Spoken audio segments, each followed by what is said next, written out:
Olá, amigos do Portal da Holanda. Chegamos com mais um Jack Entrevista e hoje eu tenho a felicidade de entrevistar aqui essa advogada competentíssima, a Rosana Feitosa, que além de advogada é economista. Ela atendeu o nosso convite de vir aqui tirar dúvidas sobre direito do consumidor e eu acredito que vai ser uma conversa muito boa. Então, se você tem alguma dúvida nesse sentido, você já aproveita e já manda a sua pergunta aqui pelos comentários. Joana. Rosana. Eu tava brincando com ela, porque eu sempre confundo Rosana com Joana logo no início, né?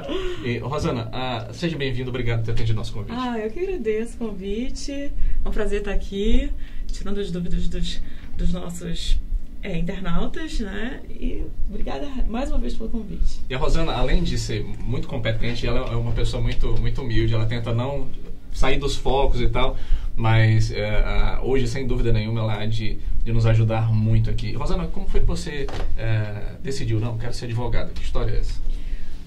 Minha primeira formação foi em economia, né? Eu resolvi fazer direito quando a minha prima, que era praticamente uma irmã para mim, ela estava terminando o direito e ela resolveu fazer uma cirurgia, né, de lipoaspiração, para ficar magra para a formatura, né? E a família toda envolvida naquela história da formatura, vendo os vestidos. E ela fez a cirurgia e faleceu. Ela formava em dezembro e ela faleceu nessa cirurgia de lipoaspiração com 24 anos de idade. Meu Deus. Então, assim, era minha irmã, eu sou filha única, era a irmã que eu tinha. Uhum. E naquele dia eu falei assim, eu vou fazer vestibular e se eu passar, né, eu vou cursar o direito e vou realizar o sonho da minha prima Vanessa. Minha prima Vanessa Antoni, já fazem muitos anos, mas ela faz muita falta. Gente, que história. E eu me apaixonei pelo direito. Eu comecei a fazer e me apaixonei pelo direito. E fiz do direito, assim, uma razão, né? Uma das razões da minha vida. Que bacana. E olha, pra você que não tem ideia quem é a Rosana e tal, eu vou falar pra você que essa mulher, ela tem uma história familiar, assim, fantástica, impressionante. Tu tem na tua família a primeira deputada do Brasil, não é isso? Exatamente. A primeira deputada estadual do Brasil foi a minha avó, a deputada Lela Encara Antoni. Ela foi vereadora, foi deputada, foi governadora em exercício, exerceu já naquela época cargos altíssimos, foi diretora da extinta COSAMA, da Fundação Dr. Thomas por muito tempo. Era realmente uma mulher à frente do tempo dela, uma mulher incrível. Foi presidente das Pioneiras Sociais na época da dona Sara Kubitschek, onde o presidente Juscelino Kubitschek era um amigo especial da família. Então, minha avó era realmente uma pessoa à frente do tempo dela. Rosana, não bastasse isso, você também se envolveu com essa questão pública. Recentemente, daqui a pouco a gente vai fazer as perguntas sobre direito do consumidor, mas que me empolga a tua história. Você também é uma especialista nessa questão do direito da mulher, né? E já trabalhou, inclusive, no Estado, prestando esse serviço para diversas mulheres que sofreram violência nos relacionamentos. Uma mulher que hoje ela sofre com a ação de um marido violento, ela pode realmente contar com o Estado para defender ela, não?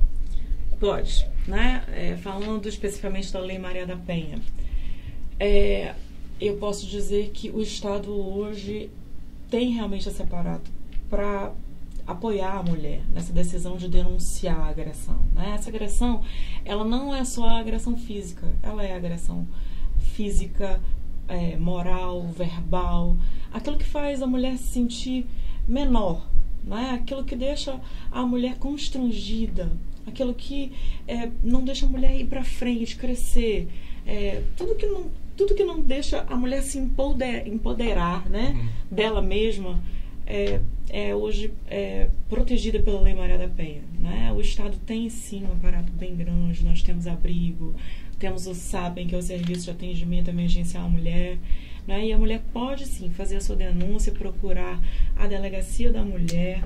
Lá ela vai ser bem orientada, vai ter assistente social, vai ter advogada e vai ter também esse apoio, né? O apoio da própria polícia na questão da guarda de filhos. A Defensoria Pública também faz um link, né, com essa questão da Lei Maria da Penha, Nós mandamos essas mulheres, eu mandava no caso, né, quando eu trabalhava na Sejusc, nós mandávamos essas mulheres para elas pedirem a guarda das crianças, pensão. Então, o Estado está, sim, preparado para esse tipo de coisa e as mulheres têm que denunciar.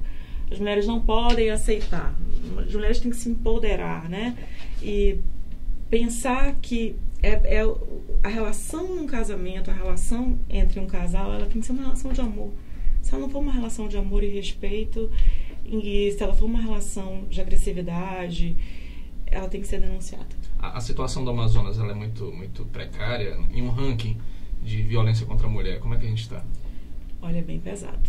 É bem pesado. Tanto que o trabalho lá é um trabalho que não para, né?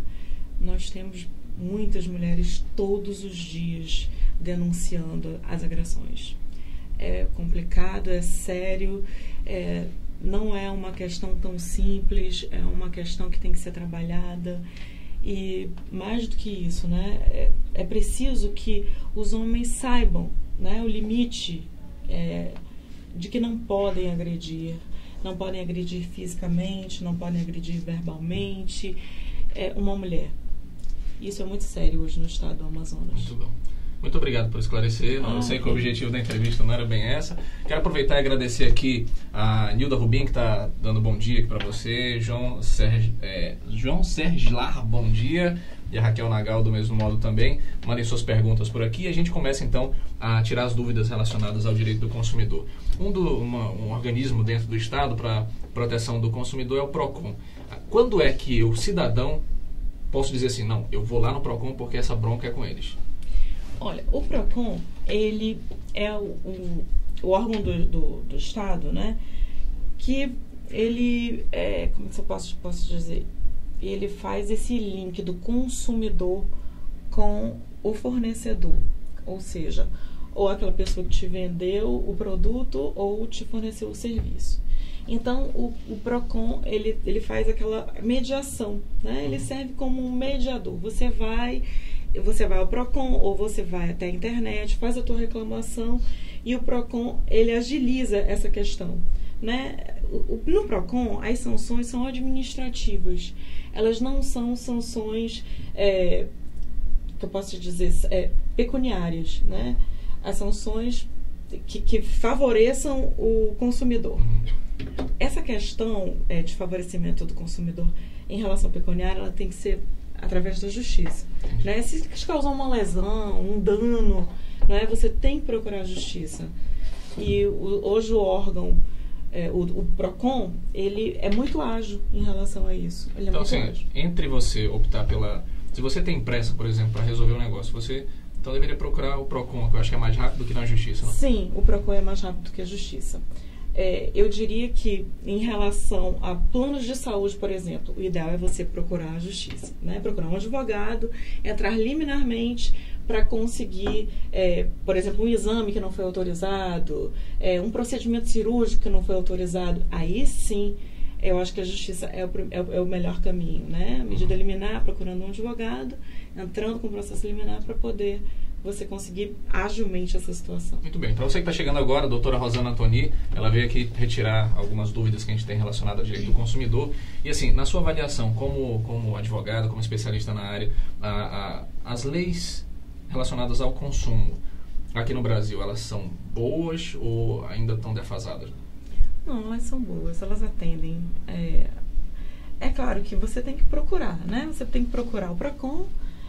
O PROCON não te atendendo, você tem que procurar um advogado, né? Aí o advogado entra com dano moral, ou em algumas questões consumeristas, nem é necessário o advogado para você entrar na justiça, porque dependendo do valor, né, você pode entrar direto nos juizados especiais.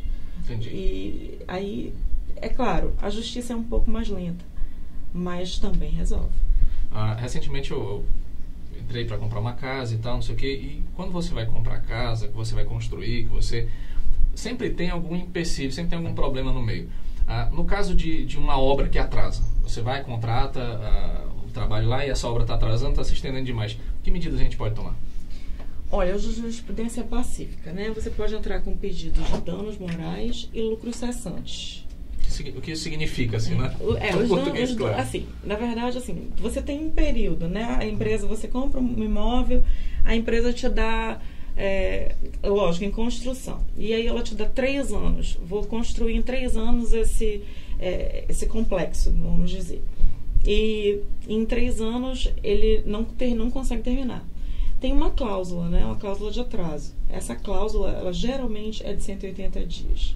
Quando ela é mais do que isso, ela é uma cláusula abusiva. E muitos advogados entendem, né, que essa cláusula de 180 dias ela já é abusiva. Por quê? Porque quando você compra uma casa, o INPC vai atualizando o valor dessa casa. Então, vai atualizando também a tua dívida. Então, esses 180 dias, eles aumentam a tua dívida. Então, assim, alguns juízes aceitam que você entre antes do começo dessa cláusula e outros esperam que terminem os 180 dias para configurar realmente o atraso na obra. Então, tendo realmente o atraso na obra, você tem direito a dano moral e aos lucros cessantes. Geralmente, o lucro cessante, ele é 0,8% ao mês do valor total do imóvel. Então, você multiplica isso por 12 meses. Então, se a obra foi... um exemplo. Eu comprei um imóvel de 100 mil reais. Então, o imóvel atrasou 12 meses, né? Para ficar... atrasou 12 meses. Acabou a cláusula de 180 dias e teve um atraso, além disso, de 12 meses. Eu tanto posso pedir só os 12 meses, como eu posso incluir os 180 dias, né? Que são os 6 meses mais... E soma isso. Mas geralmente o advogado consciente, ele pede, depois dessa cláusula, ele pede os 12 meses de atraso. E aí ele faz essas contas, né? Os 100 mil mais os 8% ao mês, que vai dar mais ou menos uns R$800, que em 12 meses dá... Acho que até... Uns 10 mil mais ou menos aí. 9.600, né? 9.600 minutos. Muito bem. Vai dar dinheiro de qualquer forma, dá, né? Dá. Agora você imagina um imóvel de 1 milhão, né? Aí você compra um imóvel, hoje os imóveis são caríssimos, aí você compra um imóvel de 1 milhão, se atrasa um ano, você tem aí 96 mil, 100 mil. Dá pra montar um apartamento todo. Ah, sim. Eu sonho um dia comprar um apartamento de 1 milhão. Já pensou? Gente, que é isso? Vamos aqui falar, por exemplo, sobre essa questão do banco de dados de empresa, né? Vez ou outra a gente vai numa loja fazer uma compra, tem que fazer cadastro. E faz cadastro aqui, faz cadastro acolá e tal. E isso não é um pouco invasivo? Isso é uma coisa que invade um pouco a tua privacidade, não? É verdade, invade, né? Mas isso não é considerado ilegal, né? Você pode, claro, você pode sim fazer o cadastro, não te impede. Mas se você também não quiser fazer, você pode dizer que não quer fazer o cadastro. Você só é obrigado a fazer o cadastro se você for fazer uma linha de crédito com a empresa. Entendi. Aí sim, você tem que fazer um cadastro. Se você for passar um cheque, você tem que fazer um cadastro. Mas o Código de Defesa do Consumidor, ele não tem nenhuma vedação a respeito desse cadastro de consumidor. Então, assim, fica muito a critério do consumidor mesmo, se quer dar os seus dados para a empresa ou não. Agora, é claro que a empresa, tendo esses dados, ela tem que ter uma responsabilidade grande, né? Com não passar esses dados para outras empresas, para a própria segurança jurídica, né, do cliente. Sim. Doutora, a gente anunciou a sua entrevista aqui e falamos daquela coisa do cover artístico e também aquela onda dos 10% do garçom. Eu recebi diversas mensagens por inbox. Cara, eu quero saber isso daí mesmo, porque não sei o que, eu não quero pagar, e aquela coisa toda. A gente já paga já pelo serviço todo e de repente os caras vêm cobrar mais isso. Isso é ilegal? Não. O cover artístico, ele é legal e compulsório. É claro que um estabelecimento, ele tem que colocar isso para o seu cliente, né? Isso tem que estar colocado ou no cardápio ou numa plaquinha, né? Avisando. Cover artístico hoje, tantos reais. Esse valor tem que ser fixo, né? Ele não pode variar. Se tiver, por exemplo, 15 reais do cover e chegar na tua conta 17, você tem que reclamar. Eles têm que cobrar somente os 15, aquilo que está publicado, né? O cliente que entra no estabelecimento, ele tem que saber quanto ele vai gastar. Sim. Ele não pode ser enganado em hipótese alguma. Mas assim, eu entro no lugar, tá lá, olha, cover artístico, 15 reais.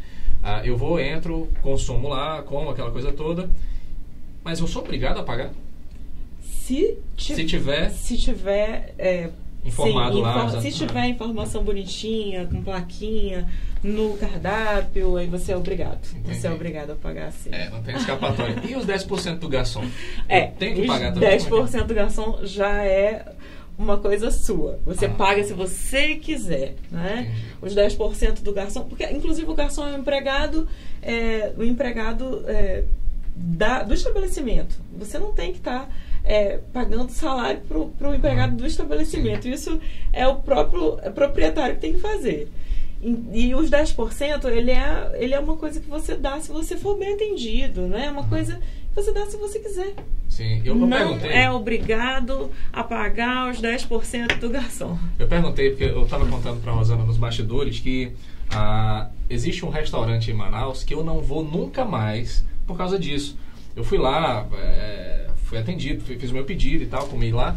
E aí chegou no final, tem que pagar os 10% do garçom. Não vou pagar. Mas assim, eu não paguei porque eu não fui bem atendido. Mas você não foi bem atendido? Fui bem atendido e tal. Mas eu não vou pagar somente o que eu consumi aqui. Sabendo exatamente desse meu direito. Foi uma confusão, um pega pra capar, o cara falando alto comigo e tal. Não, eu não vou pagar e vou embora. E nunca mais voltei pra lá. Eu acho que eu sou o pior consumidor, que é aquele que nunca mais volta. Simplesmente mas assim. é sempre assim. Ok? Então você não é obrigado a pagar. Não. Se você foi bem atendido, quer ajudar o garçom, então não sei o quê. Sim. Mas assim, qual é a certeza que eu vou ter que esses 10% realmente vai para ele? Olha, essa certeza você não tem. Mas se isso vem na conta do restaurante, do estabelecimento, do bar, né, isso geralmente é repassado sim, né, para a equipe de cozinha. Geralmente é uma coisa que é repassada para a equipe de cozinha, para a equipe de salão. Todos os estabelecimentos têm esse procedimento. Se eu quiser pagar direto pro garçom, eu posso fazer isso também? Pode também. Sem problema nenhum. Sem problema Ele não vai ser demitido, ele não vai ser brigado. Não, de forma alguma. Tudo bom. E vamos falar sobre a cobrança abusiva. A gente está falando sobre isso daí. O que é? Qual é o conceito mesmo da cobrança abusiva? Quando é que eu vou entender que eu fui cobrado de forma abusiva? A cobrança abusiva ela é considerada crime, né? E ela está no artigo 71 do Código de Defesa do Consumidor. A cobrança abusiva é tudo aquilo que fere, né, o seu direito como consumidor. Certo. Então, eu te diria que a cobrança ela não pode ser através de ameaças, através de coação, de constrangimento. Ela não pode ser efetuada para outras pessoas que não seja para você. Não é? Ela não pode ferir o teu horário de descanso, o teu horário de trabalho, o teu horário de lazer. Ela tem que ser uma coisa uma coisa que não te fira como pessoa, né? Que não te agrida como pessoa. Você pode ser cobrado, sim, pode, mas tem que ter um limite nessa cobrança, né?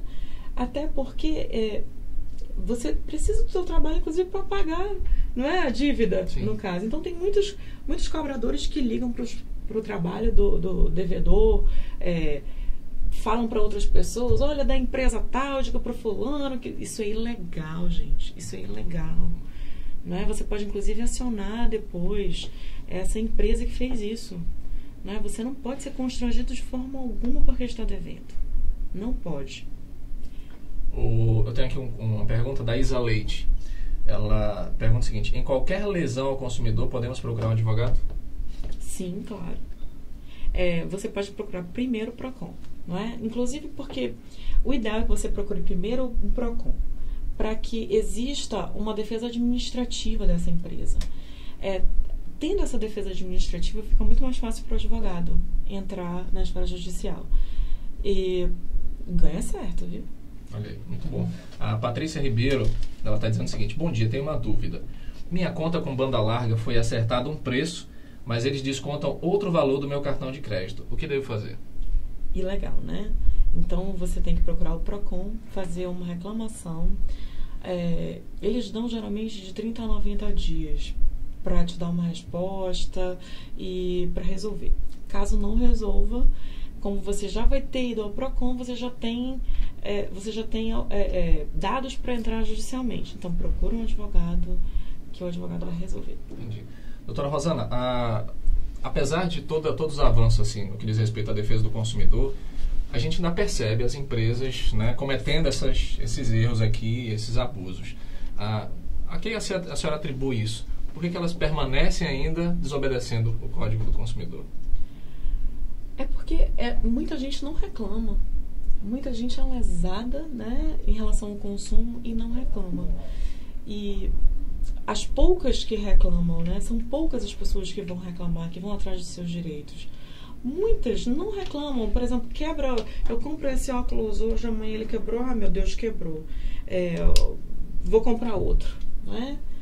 Muita gente não se disponibiliza a fazer uma reclamação, não vai ao Procon, não procura a justiça, a não ser que o dano seja muito grande. E geralmente é isso que acontece. Quando o dano é muito grande, a pessoa procura. Quando o dano é pequeno, ela vai e compra um outro objeto. E isso é muito bom para o comércio, né? De forma geral. Sim. Então, o que acaba é que torna costumeiro esse tipo de ação do comércio. Mas a gente precisa reclamar, a gente precisa procurar o Procon, procurar a justiça para resolver as nossas lides consumeristas.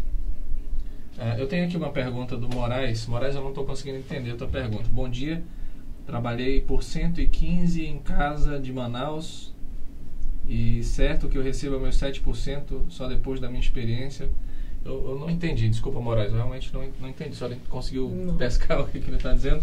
7%? Eu vou ter que deixar a tua pergunta Deve ser escapar. alguma coisa relacionada aos 10%, né?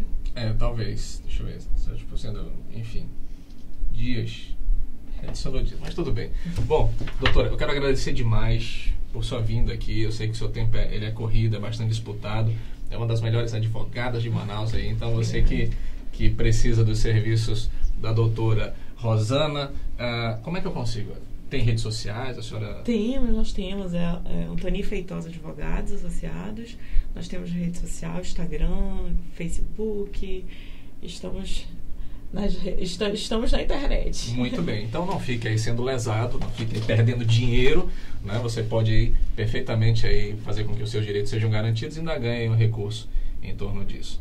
Eu agradeço demais. Mais uma vez, eu não canso de agradecer, porque é uma grande pessoa, uma pessoa simpática. Eu agradeço, Jack. Valeu mesmo. Quero convidar você para vir outras vezes aqui. Vamos ver se a gente tira outras dúvidas. Eu sei que deve ficar alguma coisa. Você que vai assistir depois do nosso ao vivo, deixe também aqui as suas perguntas, que eu já deixo salvo aí para uma próxima ocasião.